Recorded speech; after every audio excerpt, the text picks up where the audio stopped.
तो साधु से मिलना पड़ेगा। लेकिन साधु तो मर चुके हैं। कोई बात नहीं, मैं उसकी आत्मा से मिल लूंगा।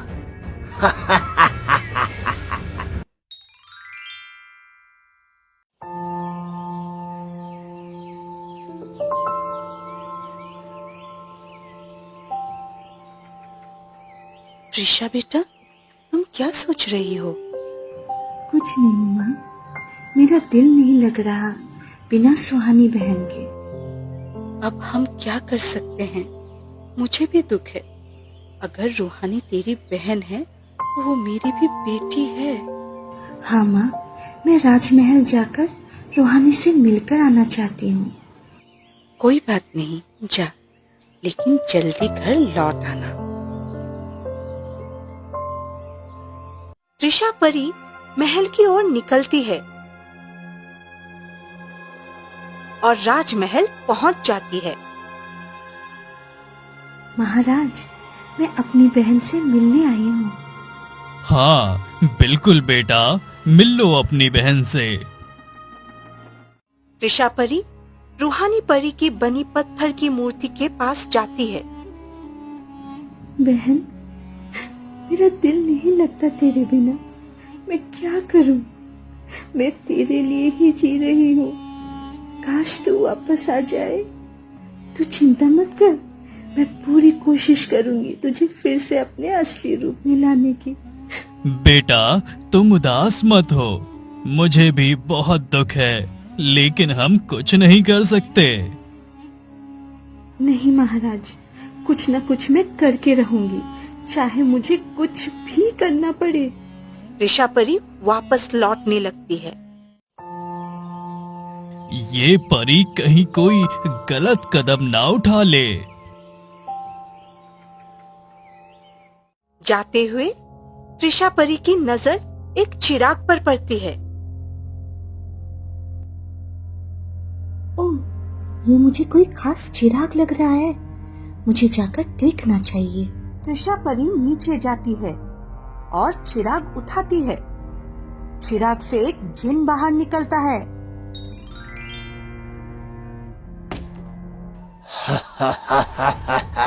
सुंदर परी, धन्यवाद मुझे चिराग से बाहर निकालने के लिए। मुझे किसी पवित्र शक्ति ने इसमें कैद कर दिया था। तुम क्या पवित्र शक्ति के जिन नहीं हो? नहीं, मैं बुरी शक्ति का जिन हूँ, लेकिन तुमने मुझे आजाद किया है, इसीलिए मैं तुम्हारी 3 इच्छाएं पूरी कर सकता हूँ। मेरी बहन को एक साधु ने श्राप दिया था कि जो भी उसे देखेगा वो पत्थर का बन जाएगा, और जिसने भी उसे छुआ वो भी पत्थर का बन जाएगा।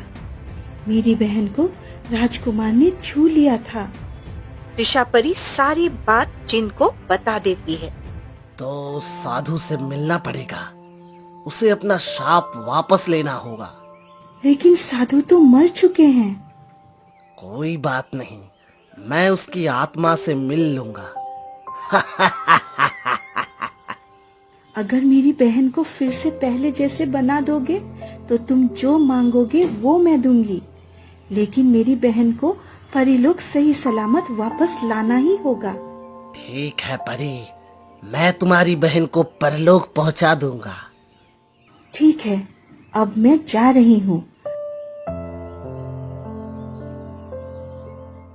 तुम्हारी पवित्र शक्ति मेरी बुरी शक्ति पर कभी हावी नहीं हो सकती।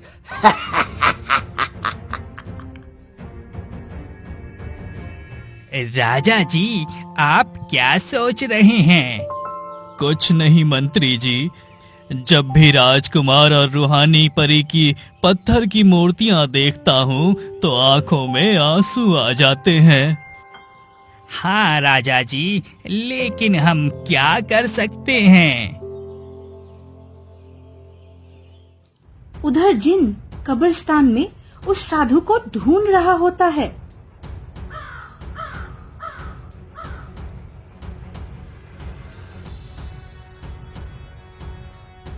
साधु बाहर आ, मुझे मिल। बुरी शक्ति का जिन तेरे सामने खड़ा है। तूने परी को श्राप दिया था, आज मैं तुझसे वो श्राप वापस लूंगा। अगर बाहर नहीं आया तो मैं तेरा गांव तबाह कर दूंगा। साधु की आत्मा बाहर आती है। तो बुरी शक्तियों का जिन है। परियों ने सबसे बड़ी गलती की तुझसे बात करके, क्योंकि परियां पवित्र शक्तियों की मालिक हैं और तू बुरी शक्ति का दास है। साधु, अब कलयुग चल रहा है, अब बुरी शक्तियों का राज है। अगर तूने श्राप वापस नहीं लिया तो मैं गांव तबाह कर दूंगा, साथ ही राजमहल भी। तू ऐसा नहीं कर सकता। याद रख, पवित्र शक्ति कभी बुरी शक्ति के सामने नहीं झुकती। अगर ऐसा है तो मुझे रोक कर दिखा, मैं उस गांव को तबाह करने जा रहा हूँ। जिन गांव की ओर बढ़ने लगता है। अब मैं क्या करूं जिससे इस मूर्ख जिन को रोका जा सके। इधर त्रिशा परी रानी परी को सारी बात बताती है। माँ, आज मुझे एक जिन मिला। मैंने चिराग को हाथ लगाया और वो बाहर आया। उसने कहा है कि वो मेरी 3 बातें मानेगा। मैंने सिर्फ एक ही बात कही, मेरी बहन रूहानी को सही सलामत परीलोक पहुंचा देने की। बेटा, हम अपने मन को समझा सकते हैं, पर वो श्राप एक साधु का है। उधर जिन गांव की ओर बढ़ रहा होता है। अब ये गांव भी नहीं बचेगा, ना राजमहल। मैं परियों की पत्थर की मूर्ति उठाकर ले जाऊंगा और अपनी शक्तियों से उसे ठीक कर दूंगा। जिन गांव में पहुंच जाता है और घरों में आग लगाने लगता है। लोग डर के बाहर भागते हैं और राजा महावीर भी ये देखते हैं। तो कौन है?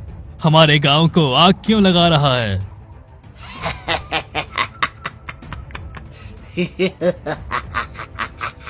मैं बुरी शक्ति से बना हुआ जिन हूँ।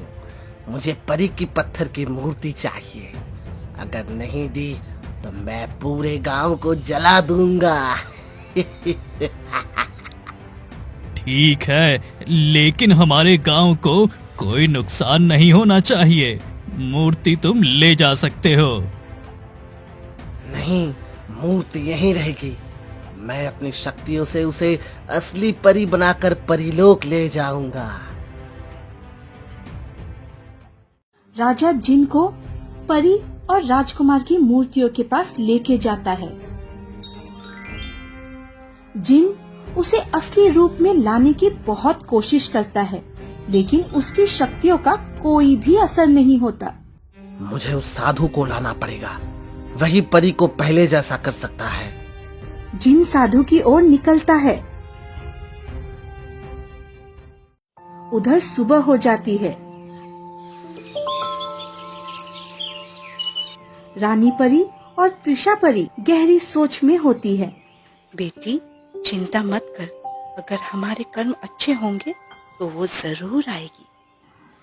माँ, मुझे लगता है साधु के श्राप को कोई नहीं तोड़ सकता, नहीं तो वो जिन अभी तक रूहानी परी को वापस ले आता।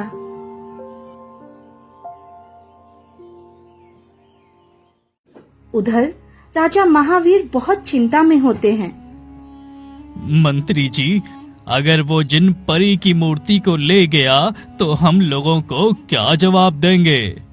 राजा जी, जिन कह रहा था कि वो परी को परीलोक ले जाएगा। हो सकता है उसे किसी ने भेजा हो। उधर जिन शमशान घाट पहुंच जाता है। साधु, बाहर निकल। मैं आज उस परी को ठीक करके ही रहूंगा। तुझे अपनी आत्मा मेरे साथ लानी होगी। साधु की आत्मा प्रकट होती है। साधु, मेरे साथ चल और परी का श्राप वापस ले। ये नहीं हो सकता। वो परी श्राप से मुक्त नहीं हो सकती। तो फिर ठीक है, मैं पूरे गांव को जला दूंगा, सबको खत्म कर दूंगा। नहीं, तुम हमारे गांव के बारे में बुरा सोच भी नहीं सकते।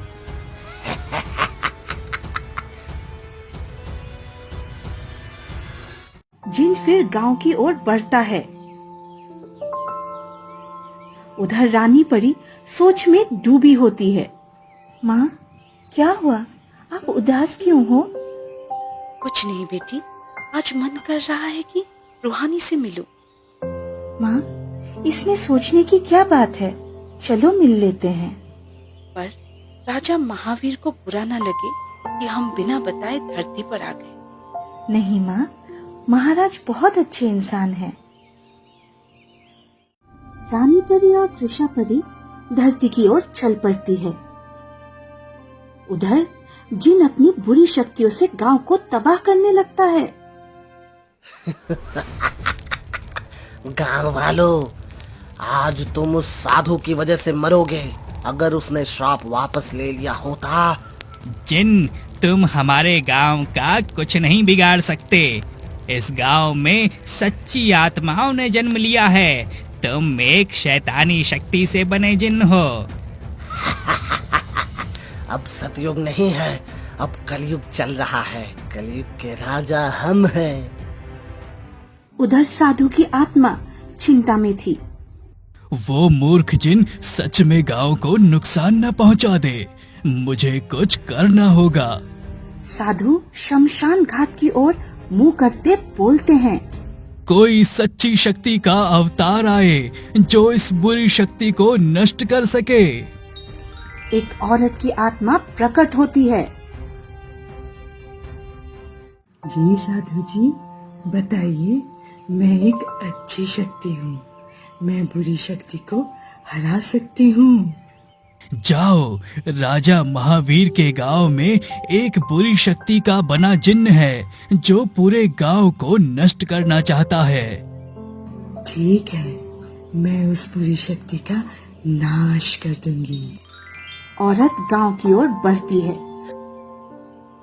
वो जिन के पास पहुंचती है। उसे सिर्फ जिन ही देख सकता है और बाकी कोई भी नहीं। जिन, तुम्हारी बुरी शक्ति मेरे आगे नहीं चलेगी। ओह, तो ये मरी हुई आत्मा मुझे खत्म करने आई है। राजा जी, ये जिन किससे बात कर रहा है? पता नहीं मंत्री जी, लगता है उसे कुछ दिखाई दे रहा है। औरत जिन पर वार करती है, लेकिन जिन को कोई फर्क नहीं पड़ता। जिन फिर वार करता है और औरत गिर जाती है। अब कहाँ गई? मेरे सामने आ। औरत फिर साधु के पास पहुंचती है। साधु जी, वो जिन बुरी शक्ति से बना है, उसे सिर्फ बुरी शक्ति ही खत्म कर सकती है। साधु फिर आवाज लगाता है। कोई है जो बुरी शक्ति से बना हो और जिसे खुद पर गर्व हो। बोले साधु, मुझसे बड़ी कोई बुरी शक्ति नहीं हो सकती। ठीक है, एक जिन राजा महावीर के गांव आया है। वो पूरे गांव को खत्म करना चाहता है।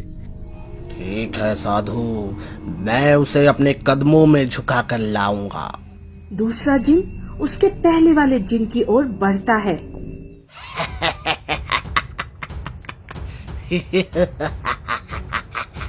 उधर रानी परी और त्रिशा परी राजमहल पहुंचती है। महाराज, सब लोग बाहर क्यों खड़े हैं? और ये जिन यहाँ क्या कर रहा है? ये जिन रूहानी की मूर्ति लेने आया था। अब ना तो मूर्ति ले जा रहा है और ना ही गांव छोड़ रहा है। कह रहा है अब सब कुछ जला देगा। माँ, इस जिन को मैंने पहले ही कहा था कि रूहानी को पहले जैसा बना दे। त्रिशा परी, इस जिन को वापस भेज दो। नहीं तो हमारा गांव खत्म हो जाएगा। जिन, तुम रहने दो, मैं अपनी बहन से यही मिल लिया करूंगी। नहीं परी, अब तो दूसरी परी को ठीक करके ही मानूंगा। तभी दूसरा जिन आता है। मैं बुरी शक्तियों से बना जिन हूँ, हिम्मत है तो सामना कर। अब दूसरा जिन सबको दिखाई देता है। वो अपनी शक्ति से वार करता है और पहले जिन को बुरी तरह से जमीन पर गिरा देता है। अब तू नहीं बचेगा।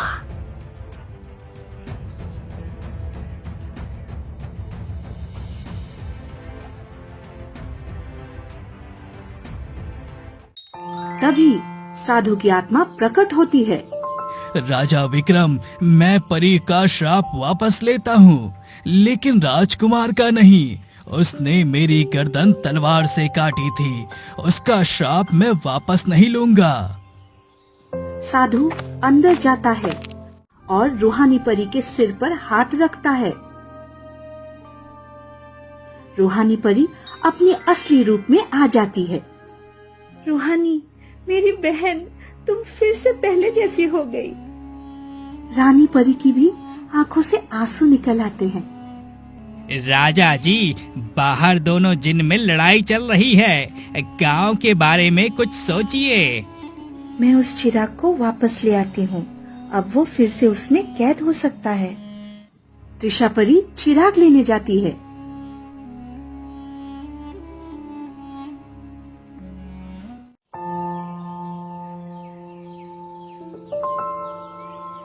चिराग कहाँ है?